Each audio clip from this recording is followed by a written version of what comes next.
सभी दोस्तों को नमस्कार। दोस्तों बहुत बहुत स्वागत है। ये वीडियो आप लोगों के लिए खास है। अगर पीआरटी डीवी की अगर आप प्रिपरेशन कर रहे हैं, मतलब कि आप तैयारी में लगे हैं कि रिजल्ट जैसे ही डिक्लेयर हो हमारा डॉक्यूमेंट वेरिफिकेशन हो जाए और उसके बाद हम लोग यहाँ पर ज्वाइनिंग कर लें, तो बहुत इंपॉर्टेंट है, पूरा वीडियो जरूर देखिएगा।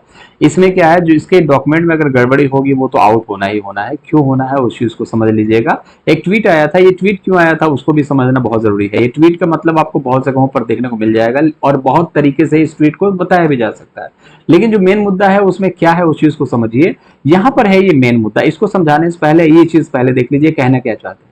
ये कहना ये चाहते हैं और किस तरीके से पीआरटी वाले बच्चों को ध्यान देने की जरूरत है, क्योंकि अगर आप पीआरटी में डॉक्यूमेंट वेरिफिकेशन कराने जाने वाले हैं तो ये चीजें बहुत काम आने वाली है। अब इन्होंने क्या कहा कि it has been found in the scrutiny of TRE DV that many candidates had submitted wrong certificate and did not produce correct certificate during dB.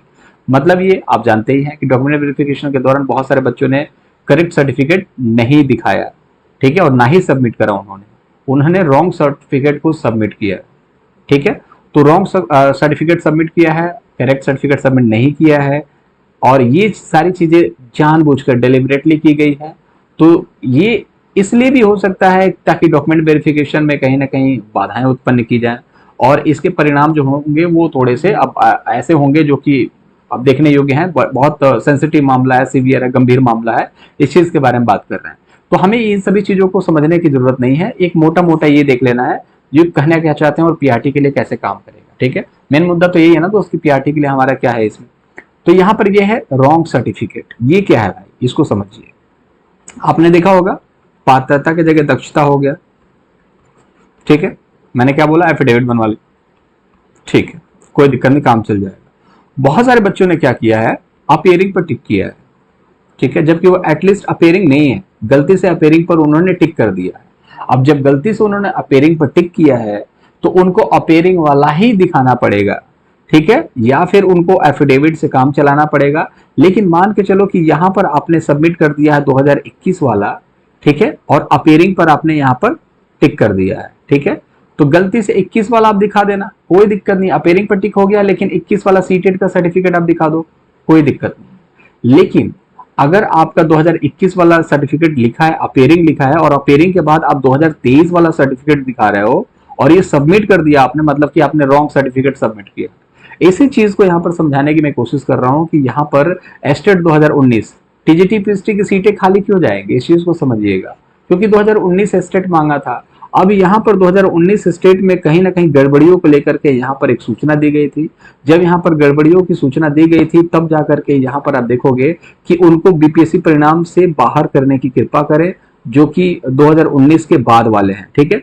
तो बहुत सारे ऐसे, जैसे सितंबर 2019 है, ठीक है, और बहुत सारे ऐसे कैंडिडेट हैं जो कि क्वालिफाई ही नहीं करते हैं 2019 स्टेट। उन्होंने भी पेपर टीजीटी पीएचडी में अपना नामांकन किया, पेपर दिया है, डॉक्यूमेंट वेरिफिकेशन भी करवाया, तो उनको बाहर करने की कृपा करें। सेम एच इट इज यहाँ पर देखने को मिलेगा, जो कि आपके सीटेट के साथ होगा, जो कि आपके डीएलएड अपेयरिंग वाले बच्चे होंगे, जो बच्चे ऐसे होंगे जो कि आपके कैसे होंगे, जो आपके अपेयरिंग में होंगे, जैसे कि डीएलएड होंगे, बीएड होंगे। तो आपको यहाँ पर 31 अगस्त का टाइम दिया गया था भाई, ठीक है, कि 31 अगस्त से पहले पहले आपका पेपर हो जाना चाहिए सीटेट का। तो सीटेट का पेपर 20 अगस्त को ही हो गया था। तो आप लोग तो बिल्कुल निश्चिंत रहें, आपका तो कोई दिक्कत ही नहीं है, आपका सर्टिफिकेट आ जाएगा, आप लोग योग्य हो जाएंगे। तो आपको अब घबराने की बिल्कुल जरूरत नहीं है रॉन्ग सर्टिफिकेट को लेकर के। अब घबराना किसको है, जिसका जो आपका ग्रेजुएशन है, चाहे आपका डीएलएड है, इनका जो कॉलेज है, स्कूल है, ठीक है, वो रजिस्टर्ड अगर नहीं है तो।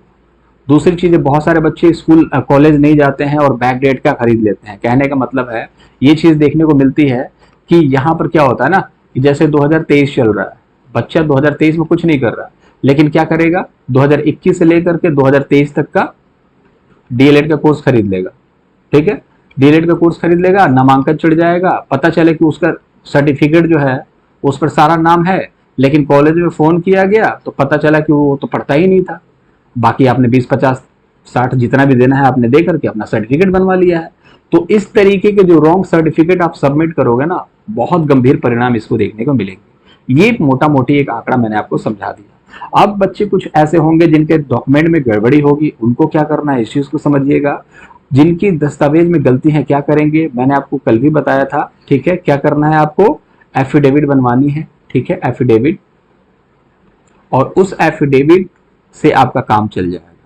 लेकिन मान के चलो कि सीटेट में अगर आप सोच रहे हो कि 82 नंबर वाला हम सबमिट कर दें जबकि आपको 90 नंबर में सबमिट करना है, तो ये गलत परिणाम है। मुझे नहीं लगता कि ये डॉक्यूमेंट गलत डॉक्यूमेंट यहाँ पर बच्चे अपडेट कर रहे हैं, डॉक्यूमेंट वेरिफिकेशन के दौरान उसको एक्सेप्ट कैसे किया जा रहा है, उसको एक्सेप्ट करना ही नहीं चाहिए। बट बहुत सारी चीजें ऐसी होती हैं जो दिखती नहीं है, मतलब बैकडोर से उस चीज को वेरीफाई किया जाता है। जैसे आपने डॉक्यूमेंट अभी सबमिट कर दिया, उसको आपके कॉलेज में फोन करा जाएगा, उस कॉलेज में क्रॉस वेरिफिकेशन किया जाएगा, तो पता चलेगा आप उस कॉलेज से रजिस्टर्ड ही नहीं है, आपका जो रोल नंबर है वो एग्जिस्ट ही नहीं करता है, तो वो गलत सर्टिफिकेट्स होते हैं।